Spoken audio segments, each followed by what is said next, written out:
Pilipinas ang oras po, 6:42. Eto na ang mag-partner na mas paliliwanagan tayo pagdating sa batas. Mga payo ng mga abogado, mga usaping abogado na mas malinaw na pag-uusapan para mas maintindihan natin. Kumpanyera ng Bayan, si Attorney Rina Seco at ang Panyera ng Bayan, si Attorney Cam Cheryl Adami Molina. Dos Kumpanieras sa DZRH Radio, DZRH TV at DZRH Online. Bago mo kasuhan, bago ka pumirma, bago ka makipagkasundo, makinig muna sa Dos Kumpanieras. Dos Kumpanieras. Magandang gabi Pilipinas, ito po ang programang Dos Kumpanieras at ako po ang inyong nakakasama tonight. Nagsusolong panyera ng bayan. Ako pa si Attorney Rina Seco. Tuloy-tuloy sa pagbabalita, tuloy-tuloy sa serbisyo. Sama-sama tayo, Pilipino. Dos Kumpanieras. Kayo ba ay nabalam dahil sa bomb joke dyan sa Bicol? Kumusta po kayo? Yung mga pasahero natin dyan na na-delay dahil dyan sa bomb joke. Paalala po sa publiko, bawal po ang ganyang mga biro, no? Hindi po dapat ginagawang biro yan at meron po yung pagkakulong, no? Hanggang 5 taon. So wag na wag pong magbibiro ng mga ganyan dahil nagdudulot po yan ng takot sa ating mga mananakaw o sa publiko in general. Dos Kumpanieras. Anyway, magandang gabi po sa inyo at sana po ay masamahan ninyo ako hanggang 7:30. We only have more than 45 minutes.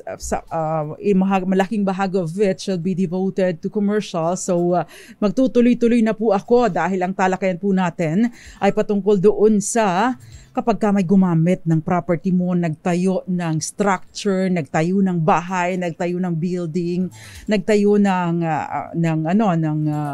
karinderya, yan, o kaya nagtanim sa iyong property, ano ba ang iyong karapatan bilang may-ari? At ano rin naman ang karapatan niya bilang builder or sower? Dos Kumpanieras. At mamaya po, meron din po tayong DZRH Malakas promo at 2 winners po ang pipiliin natin para sa makasasagot, no, doon sa attentive na nanunood, nakikinig tonight.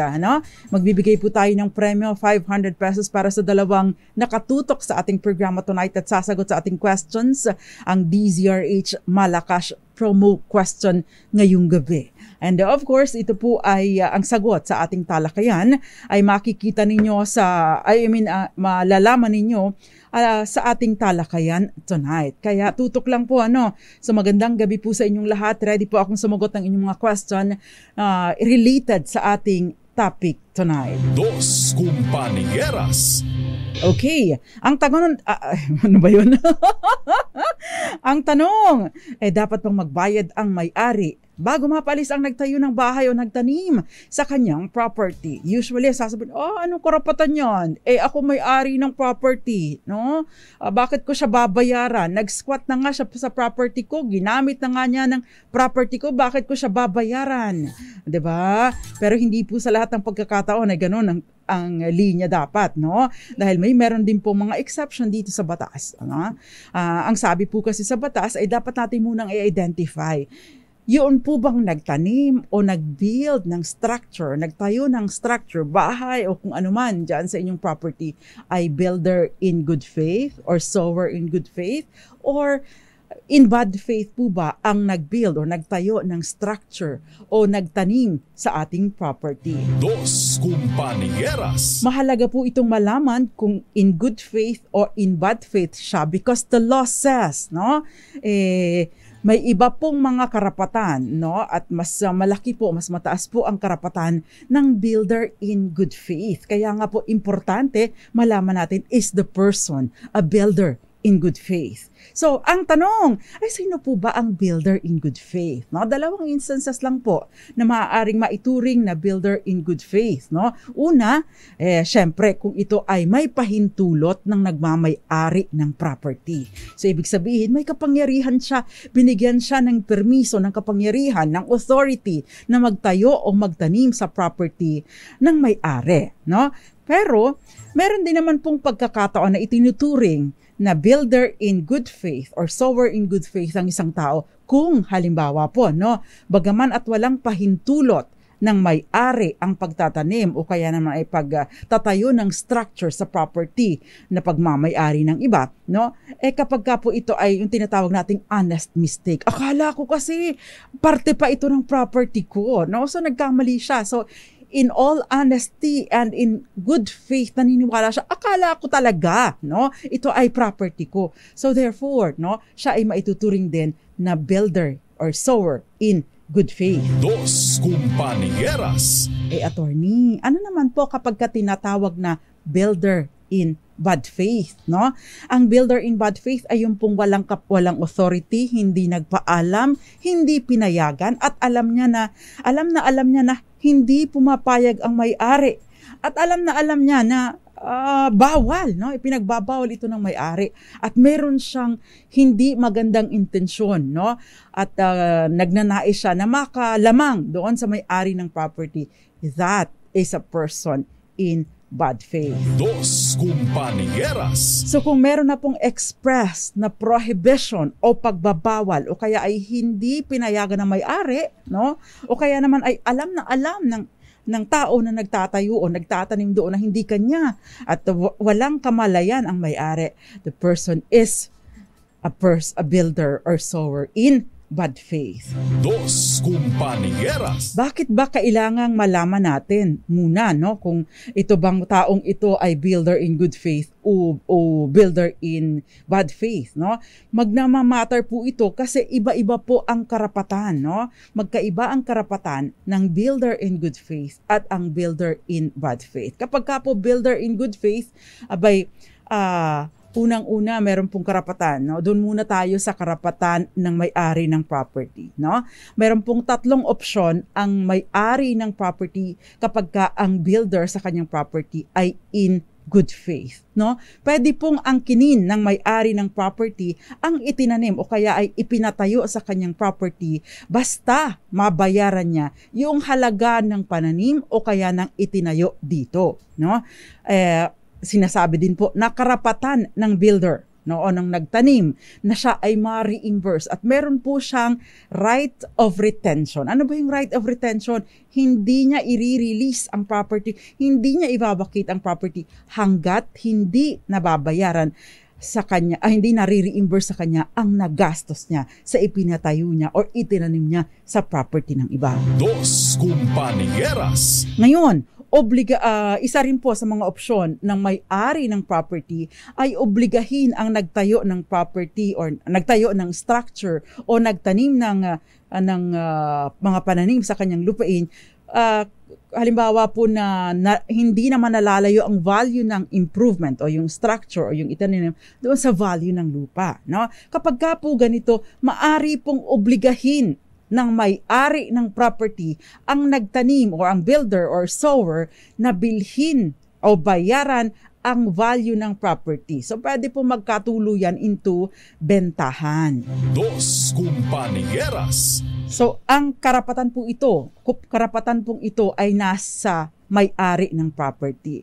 Now, kung halimbawa po naman ay mas lamang ang halaga or napahigit na malaki ang halaga or mataas ang halaga ng value ng property over doon sa improvements o doon sa mga itinanim, option po na maningil ng renta, no, noong may-ari ng property. Yan. So, yun po ang kanyang mga opsyon. Dos Compañeras. At any rate, karapatan po ng may-ari ng property na paalisin pa din yung nag-build sa kanyang property, whether it is in good faith or the person is in good faith or in bad faith. Dos Compañeras.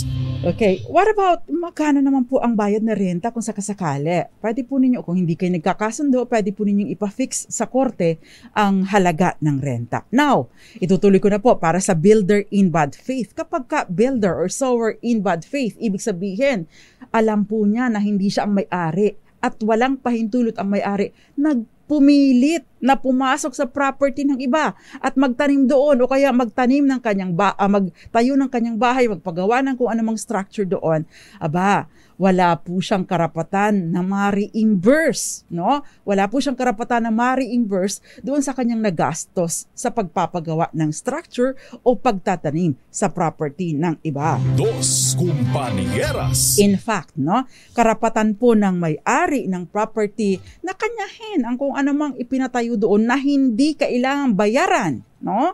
Na hindi po kailangang bayaran yung mga nagastos nitong builder in bad faith. Ang tanging obligasyon na bayaran ng may-ari ng property ay ang necessary for preservation of the property. Anong ibig sabihin nito? Nagkakaroon ng landslide, pinagawa ng ano bang tawag doon, Pars? Hindi ko alam ang tawag dun eh. Yung parang harang para hindi makadkad ang lupa. Pwede po yun. Preservation ng property po yun. Atiching.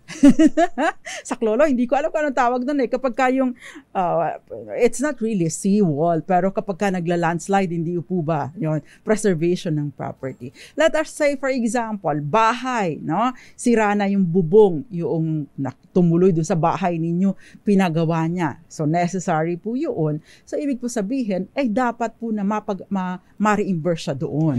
Dos Compañeras. Ayan. So, yung mga yan po. And of course, karapatan po no, ng may-ari ng property na makakuha ng danyos perwisyo doon sa nag-build o nagtanim sa kanyang property nang wala niyang pahintulot. Dos Compañeras. Ayan. Kung sakasakali din naman, pwedeng, ayoko na, bilhin mo na lang yan. No? Pwede din po niyang gawin ito. Pero, ang presyo doon sa prevailing market price. Ayan. So, yun po ang mga karapatan ng builder, ng may-ari.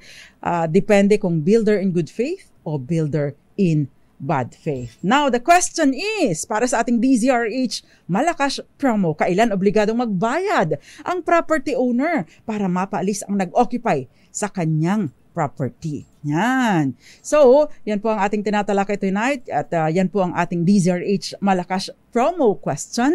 Pwede po kayong sumagot sa ating Malakas para manalo ng 500 pesos. Dalawa po ang mananalo. Pero ang condition po kayo ay liker at follower ng DZRH Dos Compañeras at ang sagot ipapadala po ninyo bilang message, private message sa ating page. Magandang gabi po muna bago tayo mag-commercial. Si Eds Maglakas, ganyan din si Tita Ami Miraflor Garcia, si Boboy Pertos dun sa Puerto Princesa, Palawan, si Mami Belen Rivera, Sylvia Quirino, magandang gabi din po sa inyo, Jess Gonzalez Moonbeats, James Anthony Neal, Tito De Castro, ganyan Raymond Batalon, and Bendang De Dios, si Zian Romel Rada, Taran del Mundo, Divina Dayan Cadiana, and of course, Kenneth Arevalo. Magandang gabi po sa inyo. And of course, mga nanonood sa atin sa DZRH TV 4K live stream, si Aunt May, si Alona Arrogancia, at mga taga Davao pala ito, sa Davao, San Antonio, Davao City. Magandang gabi din po, Chona na lagi nag-aabang sa atin. Thank you very much. Enrique Vista at maraming iba pa. Magbabalik po ang programang Dos Compañeras. Ay mga teachers po muna. Magandang gabi po mga teachers sa Yook, Buenavista, Marinduque. Ganyan din mga teachers sa Kaigangan, Buenavista, Marinduque. At ang mga teachers sa Marinduque Midwest College, magandang gabi po sa inyong lahat. Dos Compañeras. Sumaklolo sa atin si Eli Abanto. Ang tawag daw doon ay riprap. Ngayon, pertaining to yung pag-prevent ng soil erosion. I thank you very much. Alam niyo naman. Pagka ganyan hindi natin alam ang mga tamang term, pero alam ko po yung concept niya. So magandang gabi din sa iyo, Mel Sadiwa Fiadalan, and of course Abigail Enriquez Gael. Magandang gabi sa iyo. Magbabalik pa ang programang Dos Compañeras. Ilan po muna ang mga paalala. Kami po ang inyong kami po pala ang inyong nakakasama, si Ray Taladro sa ating tech booth, and of course, Attorney Rina Seco. Diyan lang po kayo. Dos Compañeras. RH. Dos Compañeras. Nagbabalik pa ang programang Dos Compañeras. Nagsusolo po ako ngayon. Mine as Attorney Cam. Ako pa si Attorney Rina Seco. And of course, thank you very much sa palagian ninyong pagsama sa akin. Lalo na ngayong nagsusolo akong kumpanyera. Okay, tinatalakay po natin yung tungkol sa mga builders in good faith at builders in bad faith at karapatan na may-ari ng property. Kung sakasakaling pinasok ng iba ang kanilang property at pagkatapos ay nagtayo doon ng structure o nagtanim doon. Again, ang karapatan po ng builder in good faith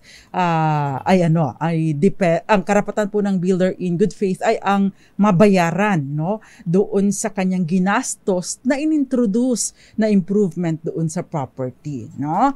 Other than that, may karapatan po siya na yung tinatawag nating right of retention. Ibig sabihin, hindi niya pwedeng basta na lang kunin ng may-ari yung property hanggat hindi na re-reimburse yung kanyang mga gastos. But kapag ka po builder in bad faith, wala po siyang karapatan na mabayaran except for necessary expenses para sa preservation ng property. Kagaya ng binanggitan ni Ellie Abanto, yung ginastos sa riprap para ma-preserve yung property, ma-prevent ang soil erosion at makip ang value ng property. Ayan. O kung halimbawa naman, ipinagtanggol niya sa mga trespassers, ay ewan ko lang kasi trespasser din po siyang matatawag po kasi Dos Compañeras. And of course, karapatan po ng may-ari kapag builder in bad faith, ang may-ari po may karapatan na i-demolish o i-remove, ipatanggal ang mga itinayo sa kanyang property at the expense noong nagtayo o nagtanim doon sa kanyang property. And entitled po siya sa damages mula sa builder in bad faith. Dos Compañeras. Yan. So yan po ang tinatalakay natin tonight at ang DZRH Malakas promo question is, anong uri ng builder ang entitled na mabayaran sa kanyang mga nagastos bago siya mapaalis sa property? I-private message po sa DZRH Dos Compañeras ang inyong sagot.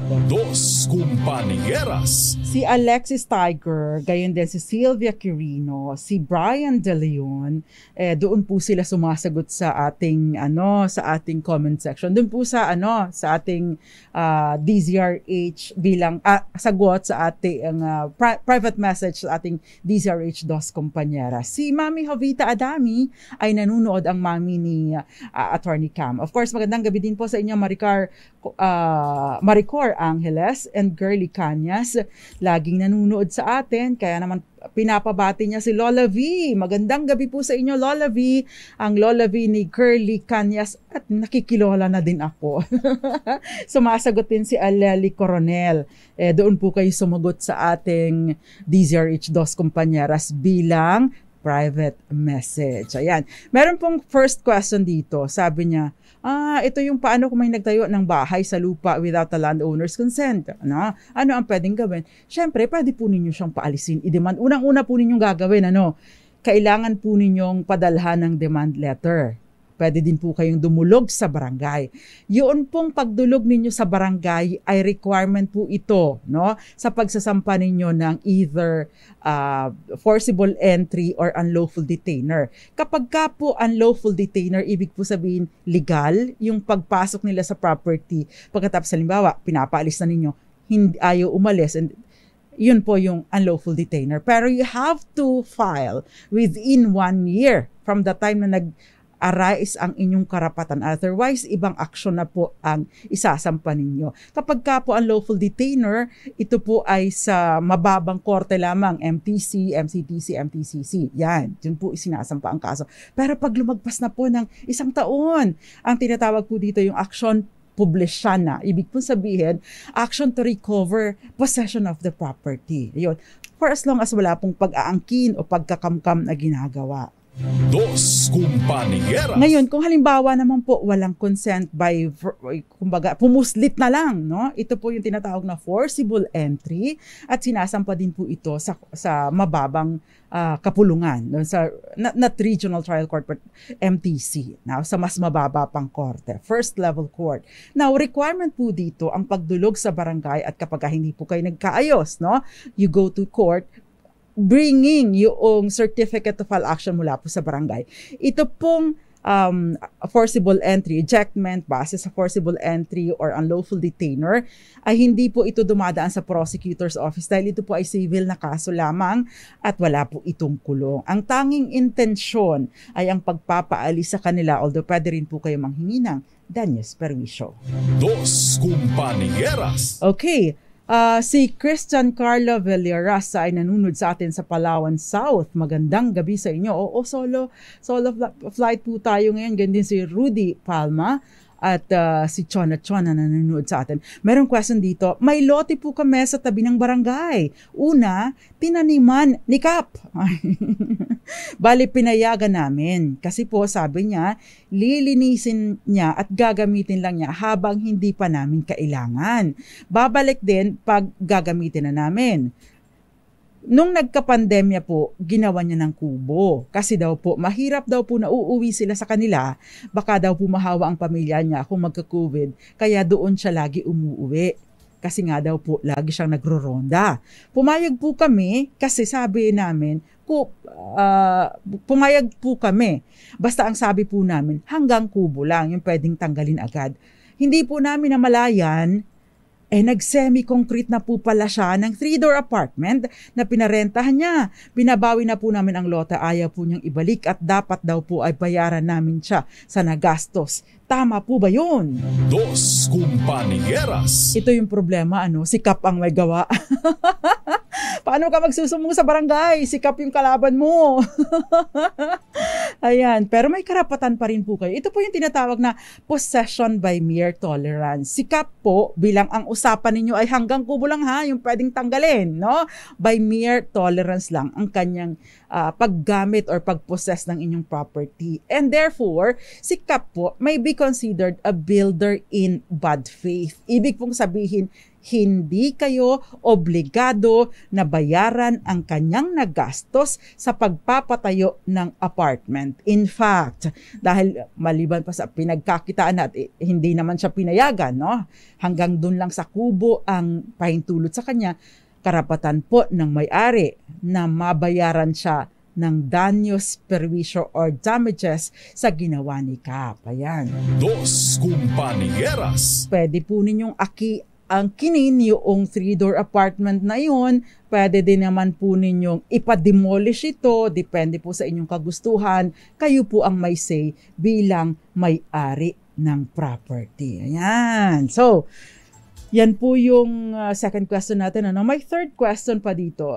May question dito si Alexis Tiger. Paano naman po kung may-ari ng bahay ay magulang ko? Tapos yung lupa ay sa kuya ko. Tapos isinanla ng hipag ang bahay at lupa. Pwede ba ma-forfeit ang sinanlaan ang bahay at lupa? Ayan.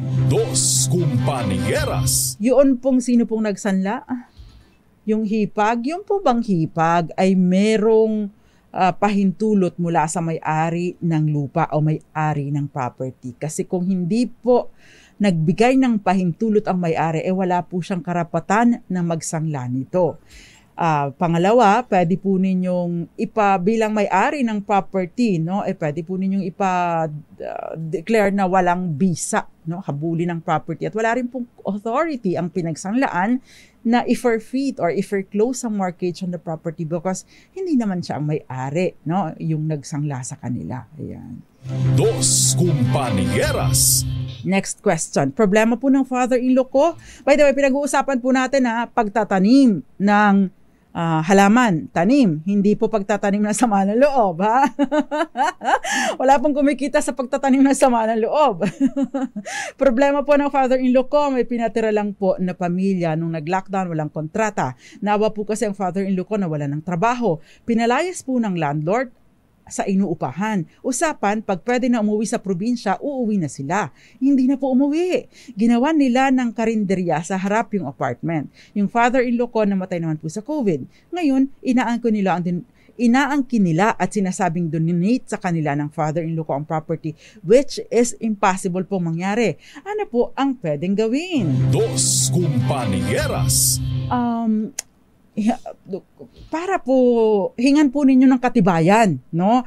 Na ito nga, nag-donate nga, nasaan ang katibayan? Kung donated ang property, hingan po ninyo ng kopya ng deed of donation. Ano po ang hahanapin ninyo sa deed of donation?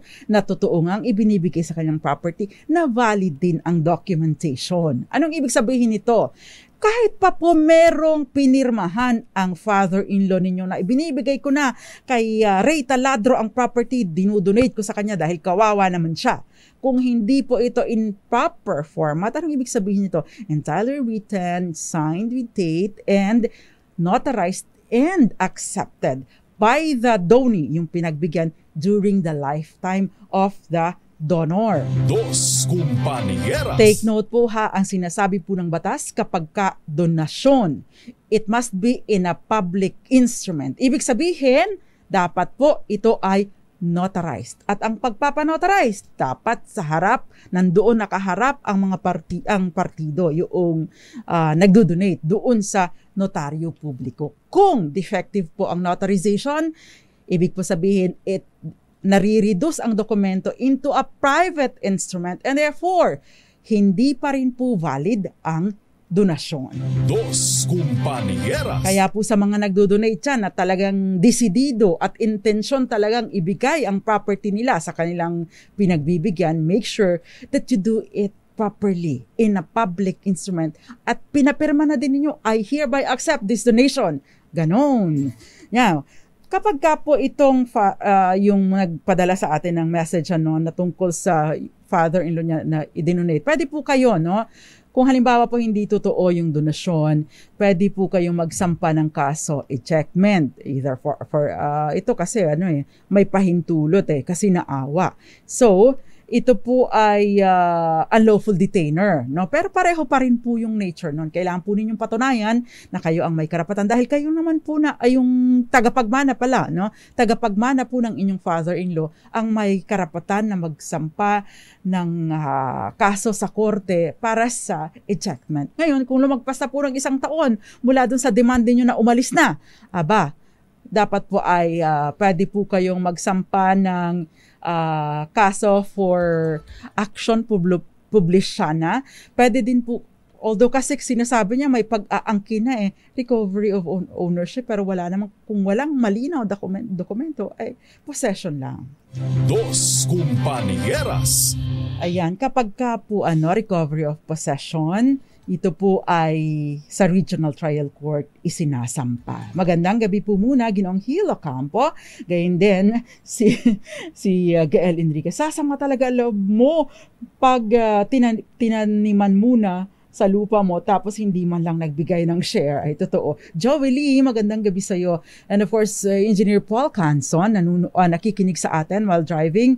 Magandang gabi po sa inyo. And of course, si Kuya Corky, magandang gabi din po sa inyo. Ganyan din, ito pa, marami pang ibang nanonood sa atin pero nahihirapan ako. Mabilis po ang movement doon sa Facebook. Anyway, attorney, yung property ng lolo ko, may katiwala sa palayan since 1970s. Yun po ba babayaran namin? No. Ang tanong, ito po bang katiwala ng lolo mo ay in the nature of a leasehold agreement? Anong ibig sabihin nito?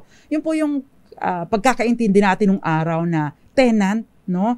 Yung magsasaka na halimbawa ay tenant, yung before may landlord at tenant, no? Tenurial arrangement. Ngayon po kasi leasehold na.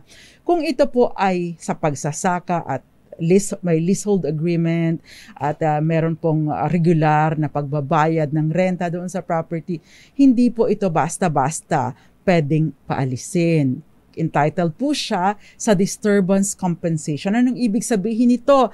Yun pong disturbance compensation bilang magsasaka siya at siya ang nagtitil ng lupa, no? Nagsasaka sa lupa. Siya po ay kailangang mabayaran doon sa katumbas ng 5 times the value of the average value for the last 5 years nung noong gross harvest doon sa property. So for example, in the last 5 years, kada taon kumikita siya ng 500,000 pesos. So 5 times of that, yun po ang babayaran ninyo doon sa lease, kumaga tenant ninyo doon sa inyong sinasaka. Compañeras. Now, halimbawa naman po na ito ay katiwala na simpleng, parang just the overseer, hindi siya involved sa pagtitil ng lupa, wala siyang involvement sa pagsasaka, wala siyang involvement sa pagtatanim, ang tangi lang ay, nandun siya, parang sort of empleyado na in return, nag-i-enjoy siya ng kahit pa paano na makapagtanim-tanim doon ng para sa kanyang personal na consumption, meron siyang regular na allowance from you, or parang empleyado na niya siya, ay wala po siyang karapatan na mag-demand ng disturbance compensation. Yung disturbance compensation ay dun lang po sa mga leasehold agreements o yung tenants in the concept of yung sa ilalim po ng agrarya, tawag doon, ng ating batas agraryo.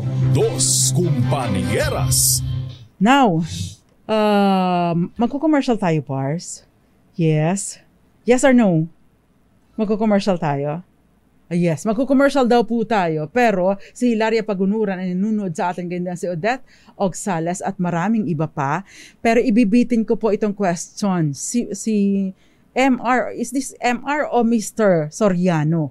May tanong po ako, pwede po bang mag-overlap ang tatlong property? May lupa po kasi kami, sa pagkakaalam namin, ay nahiwalay-hiwalay na po ito. Pero nagkaroon po ng overlapping. Ano po ang pwede kong gawin? Maraming salamat po. Yan po at iba pa ang ating tatalakayan. So if you have anything else na related sa ating talakayan tonight, pwede po kayong magtanong. At again, our question sa ating DZRH Malakas promo, no? Sinong builder ang entitled sa reimbursement sa kanyang mga nagastos kung paalisin na siya ng may-ari ng property? Padala po yan bilang private message sa ating DZRH Dos Compañeras. Angelita Fajardo and Modesta Pantaleon, magandang gabi po sa inyo. Dos Compañeras. At magbabalik pa pang programang Dos Compañeras, ilan po muna mga paalala, nakakasama po ninyo ang nagsusolang panyera ng bayan. Ako po si Attorney Rina Seco at ito po ang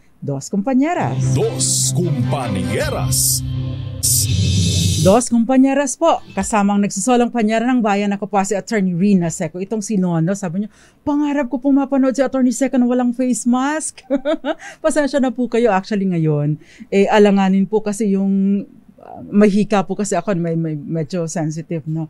Kaya nag-iingat po ako. Ayoko pong mahawaan. Ayoko rin namang makahawa kung meron akong sakit na nakakahawa. Pero pwede po ninyo akong tingnan sa Facebook. Hanapin nyo lang po yung Attorney Rina Seco. Pwede nyo rin akong i-follow doon. Makikita po ninyo ako doon na wala po akong face mask. Yun nga lang, pag handaan nyo na, makikita nyo. Sabi niya, marami po ako natututunang legal sa programang Dos Compañeras kahit magsasaka lang ako. Sir Nono, wag po ninyong nilalanglang ang magsasaka dahil alam niyo po ba, yan po ang pangarap kong mangyari sa buhay ko eh. Hindi ko po pinangarap maging abogado. Pinangarap ko pong either maging agriculturist, maging magsasaka o veterinarian. Kaya lang ayaw pumayag ng magulang ko dahil nga po nagtatrabaho na sa lupa. Ang konsepto nila, pagka sa lupa ka mahirap. Pero dapat nga po yung mga, ito yung nakakalungkot. Dapat yung mga magsasaka natin yung pang mas mayayaman dahil syempre kayo ang mga food producers, no? Di ba? Anyway, so wag po ninyong nilalanglang ang inyong ang inyong ginagawa, ang inyong propesyon, ang inyong trabaho. Okay. Si Tito de la Cruz, nakita ko na yung Facebook account nyo. Thank you very much. Ito, may question dito. Before we pause for commercial, meron pong question sino na nga ba yun? May question dito, yung property, si MR Soriano, yung tanong niya kung pwede bang mag-overlap yung tatlong property, may lupa kasi kami, na pagkakaalam namin ay separated na. Pero nagkaroon po ng overlapping, ano po ang pwedeng gawin? Kailangan po ninyo ng verification survey or relocation survey. Mag-engage po kayo ng accredited na geodetic engineer at dapat po lahat po ng mga titulo ng kanya-kanyang may-ari ng property ay dapat po ay compare ito. At may consent, no, permission mula sa mga adjacent owners para din po, no, magkaroon ng tamang comparison at may tamang basis yung pagsasurvey ng inyong geodetic engineer. Dos Compañeras. Okay, yan. Sabi ni Ellie Abanto, yes, exactly. Dapat ay mataas ang pagkilala sa mga farmers. Totoo po yun. Ayan, si Sir Boboy Pertos. Ayan, nakita na raw niya ako sa Facebook. Magandang gabi din po sa inyo kay Sir Rudy Palma. Yan. Ito pa may question. Sabi niya, yung parents ko po nakabili ng bahay at lote, mga bata pa kami. May title, may bakod na concrete. Nung namatay po yung parents, sinundan ko lang yung bakod. Ngayon po, yung may-ari ng katabing lote nagpakita ng lot survey na nasakop daw ang lupa nila. Ngayon, ang sabi, nasakop daw namin. Sinundan lang naman namin ng parents ko yung yung bakod, no? Katwiran nila ngayon, sila lang nag-survey, kaya ngayon lang nila nalaman. Gusto nila pabayaran ng portion na nasakop namin sa current market price. Dati po walang 500 pesos per square meter ang bili namin. Nakikipag-settle po ako na sana half of their asking price, pero ayaw pong pumayag. Ano po sa palagay niyo ang pwede namin gawin? Dos Compañeras. Ang tanong dyan, pinakamahalaga, totoo bang nagkaroon ng overlapping, no? Kasi kapag ka nagkaroon ng overlapping, hindi naman kayo matatawag na builder in bad faith, ano? Kayo ay maari kasi ninyong bilhin yung portion na yun. Reasonable na ang presyo ay yung current market price, no? Kung sakasakali. Yun na lang po ang pinaka-probable or pinakamadaling solusyon, convenient na solusyon sa inyong problema. Maliban na lamang kung gigibain ninyo, which is more inconvenient, hindi ho ba? Pinakamaganda, ipa-survey ninyo para ma-identify kung totoo nga na nagkaroon ng overlapping. So yung title nila at yung title ninyo, i-compare yung mga boundaries doon para ma-identify sino ang tama. Pero ito po ay gagawin ninyo ng kayong dalawa, no? At dapat ay mag-agree kayo sa independent na geodetic engineer na magsusukat ng inyong lupa. Dos Compañeras. Ginang Ma'am Violeta Zambrano, magandang gabi. Ayan, Okay, may question dito si Lisel Feliciano. May lupa kami na meron pong kaming kaetal. Ito po, parang natanong na po ninyo ito, yung may lupang kaetal. Ibig lang po sabihin, pag may kaetal kayo po ay co-owners. Yung et al. And others po yun. Yun po ay kapwa ninyo may-ari ng property. Merong question si Romeo dito. Paano po kung nasa US ang property tapos nandito po ako sa Pinas? Posible po bang maggumamit ng property ko? Depende po doon. Hindi ko po alam kung anong sitwasyon. Ito ay si Boyet ng Laguna. Tapos meron siyang, nag-iisa siyang anak ng mother niya, namatay ang mother niya 2015, may naiwan po siyang property, nasa akin po ang titulo, complete documents. Kung solo po kayong anak at wala na rin po kayong tatay, no? Wala kayong kapatid sa labas, no, na anak din ng nanay ninyo, no. Ibig po sabihin, pwede po kayong mag-execute ng affidavit of self-adjudication na sinasabi po ninyo na ako, solong tagapagmana, ay ina-adjudicate ko sa akin ang property na ito. So, isa-settle po ninyo ang estate ng inyong namatay na nanay. Dos Compañeras. Okay, okay, may question pa dito. Ihahabol ko lang before we proceed with dun sa question natin DZRH. Ano pong parusa sa squatting? May pinagkaiba po ba ito? Sa squatting po kasi hindi po na siya krimen ngayon. Na-decriminalize na po ang squatting. Pero yung pong nag-squat sa property ninyo, pwede nyong paalisin, pwede nyong pagbayarin ng danyos perwisyo. Yan. Dos Compañeras. Or kung sakasakali, yung halimbawa property ninyo, qualified trespass to dwelling, pag in-squat yung bahay ninyo, so pwede po ninyong kasuhan doon sa kaso na ito. Ito yung criminal case na may parusa po ito na arresto mayor. That's around hanggang 1 month, hanggang 6 months dahil mayor, arresto mayor, at saka yung fine hanggang 200,000 pesos. Dos Compañeras. Dahil malakasan ka kung makinig sa DZRH, malakas ka sa amin. Itodo nyo na ng malakasan ang panonood online sa DZRH News Facebook page at masasagot ng tama ang aming katanungan. Instant mananalo ka ng malakasang 500 pesos sa DZRH Malakas promo. Atin sa atin ang kauna-unang radyo sa Pilipinas, DZRH. Una sa Pilipinas, una sa Pilipino. Okay, sa ating pong DZRH Malakas promo question, sinong builder ang entitled, no, na ma-reimburse sa kanyang nagastos bago siya mapaalis sa property na pagmamay-ari ng iba? Ang answer po, builder in good faith. At ang first winner po natin, si Thea De La Cruz. Congratulations sa'yo. And of course, another winner. Finally, mananalo na siya. At finally, ang daming beses ko na itong tinatry na piliin. Pero hindi siya nag-share at hindi rin siya nagpa-follow. So ngayon, mananalo ka na, Ginoong Enrique Vista.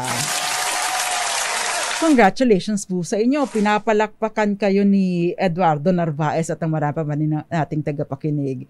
Okay, yung pong may question pa, susubukan po nating sagutin sa ibang pagkakataon. Anyway, antabayanan nyo lang po kung hindi pa ninyo natatanggap ang inyong premyo, antabayanan nyo lang po kasi si Attorney Cam po ang may assignment na magbigay sa inyo, magpadala sa inyo niya, nasa kanya po yung fund. So siya po ang magpapadala. On leave lang po si Attorney Cam. Anyway, nakasama po ninyo ngayong gabi. Ako pa si Attorney Rina Second, of course, nakasama ko rin po sa text si Ray Taladro, Boy Kulot. Okay, magsasama-sama po ulit tayo bukas, same time, same station, same channel. Nagsasalang Panyera ng Bayan, Attorney Rina Seco, tuloy-tuloy sa pagbabalita, tuloy-tuloy sa serbisyo. Happy birthday muna, Ate Olga Marie Mabunga, Festin Mabunga dyan sa Buena Vista, Marinduque. Sama-sama tayo, Pilipino! Dos Compañeras.